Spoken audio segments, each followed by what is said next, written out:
Assalamu alaikum. My name is Psychologist Syeda Amjad, and today's lecture is about Hegel. So let's start our lecture. Biography. Hegel was born in Stuttgart, Germany. His major theology at the University of Tübingen in 1793. He was a lecturer at the University of Jena and then recurred of a secondary school in 1816. He was a professor at the University of Heidelberg, professor of philosophy at the University of Berlin until his death in 1818.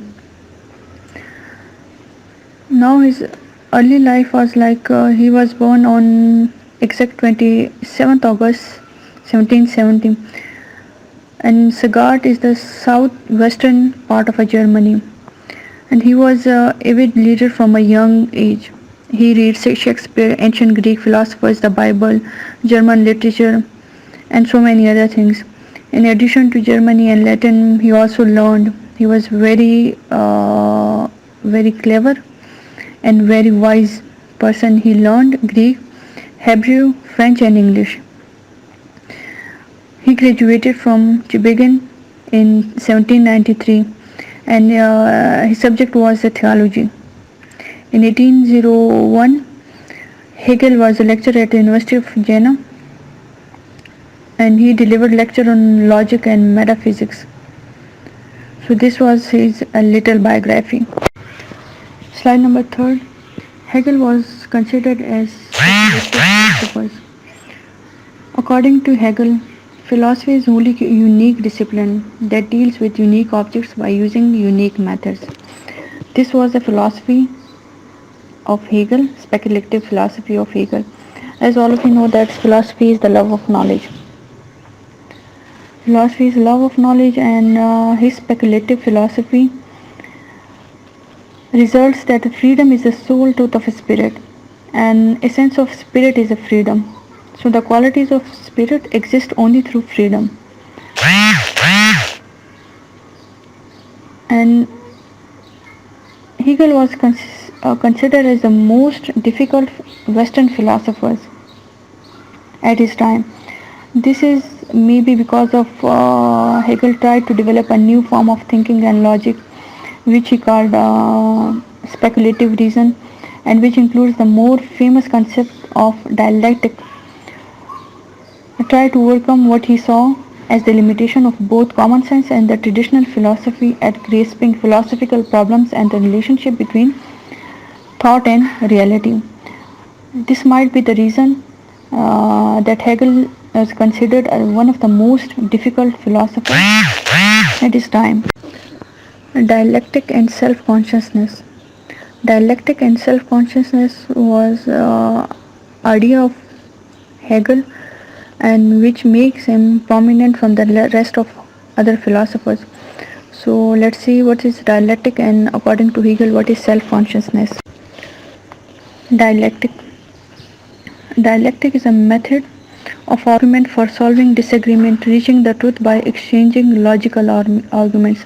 Logical arguments mean for arguments, for debate, we have logical reasoning, we have knowledge behind our arguments, we have authentic reasoning, authentic base for what we are going to debate.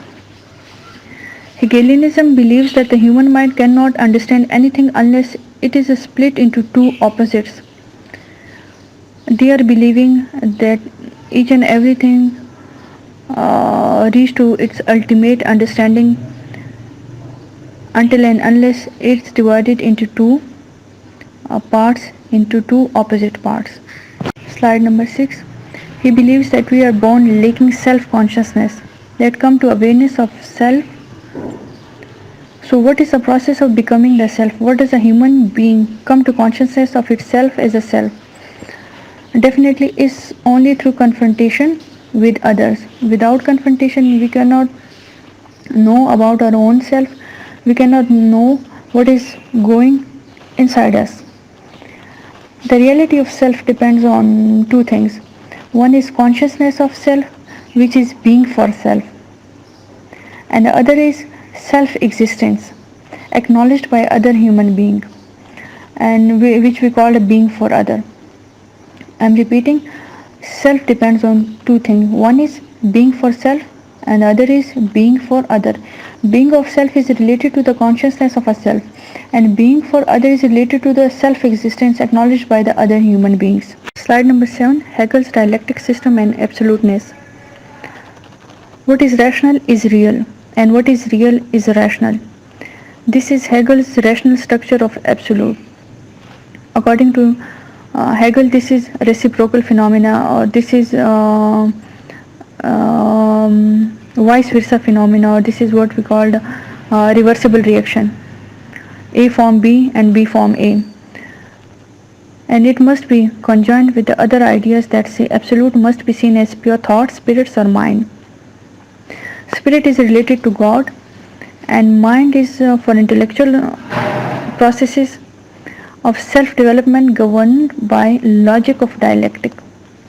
And he mentioned concept of dialectic development, thesis, antithesis and synthesis. This was one of the major phenomena. This was one of his major work. Slide number 8, Hegelian dialectic. According to Hegelian dialectic theory, first thing is agenda, and second part is thesis, and thesis gives rise to antithesis, and antithesis form synthesis. Now what is thesis?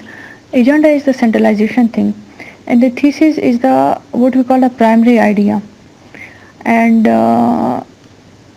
thesis incompleteness gives rise to opposite and conflicting idea, which Hegel named as antithesis, and antithesis generate synthesis. Synthesis is the third term, which arises from the conflict between the first two, overcoming the opposition by reconciling the truth found in both the thesis and antithesis. This synthesis become a new thesis, inspiring a new antithesis and synthesis, and continuing an evaluation of intellectual or historical development.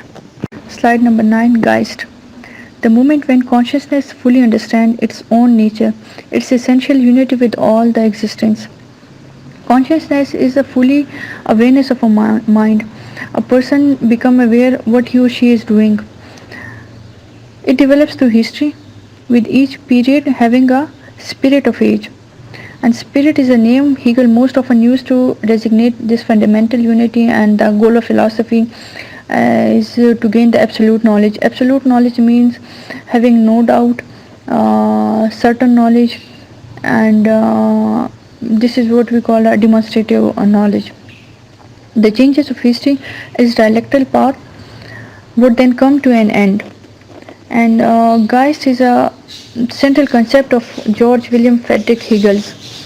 It is the phenomenology of spirit, and notable compounds that associated with Hegel's view of world history of late 18th century. It's include like Weltgeist. This is a German word, Weltgeist, which means world spirit, and Volksgeist, which means national spirit, and Zeitgeist, which means the spirit of age. This was the phenomena that was used by Georg Wilhelm Friedrich Hegel, and Geist is what we call a spirit. Slide number 10, Fine Art.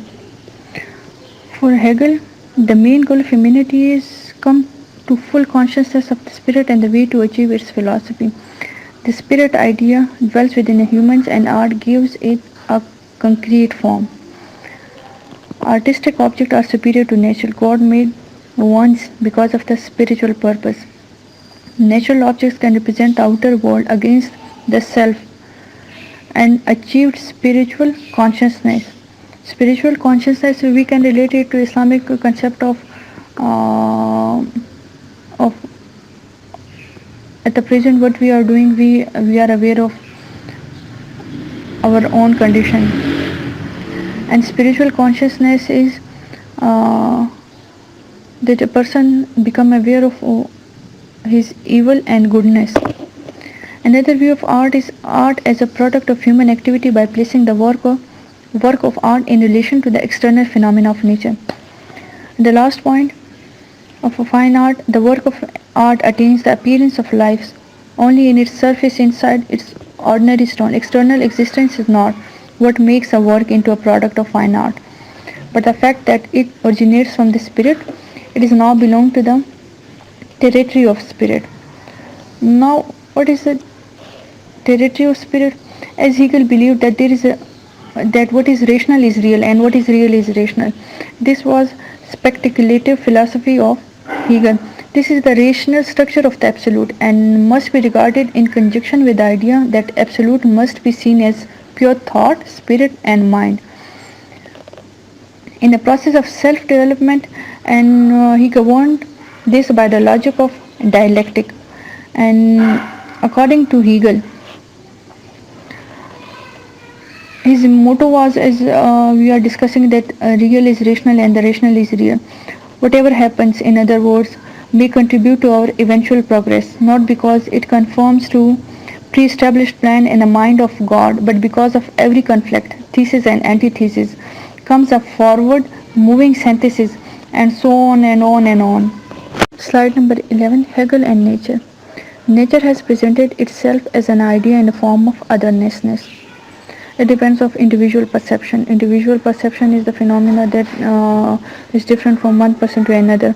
Hegel asserts the superiority of man-made artistic object to God-made natural ones by appealing to the spiritual purpose.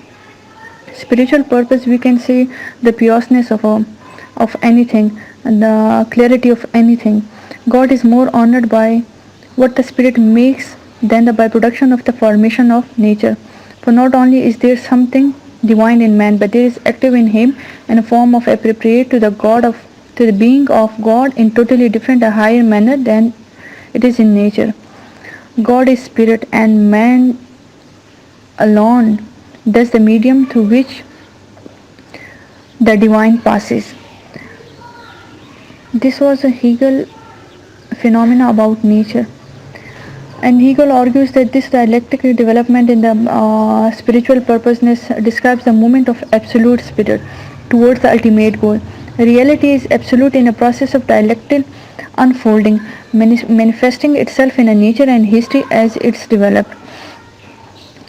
And phenomenology of spirit, Hegel viewed freedom as a self-consciousness in a rationally organized community. He offered wide-ranging ideas about freedom, historical progresses, instability of self-consciousness, and its dependence on recognition by others.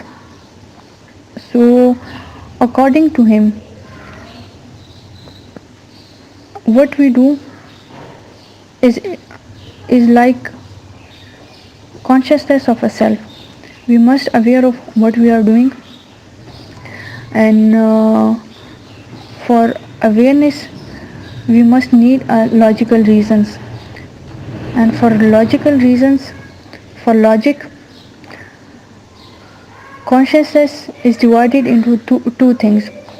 Consciousness for self, which we call the being for self, and being for others is a self-existence acknowledged by other human being. This was all about today's lecture, and hope you will understand my today's lecture. Thank you.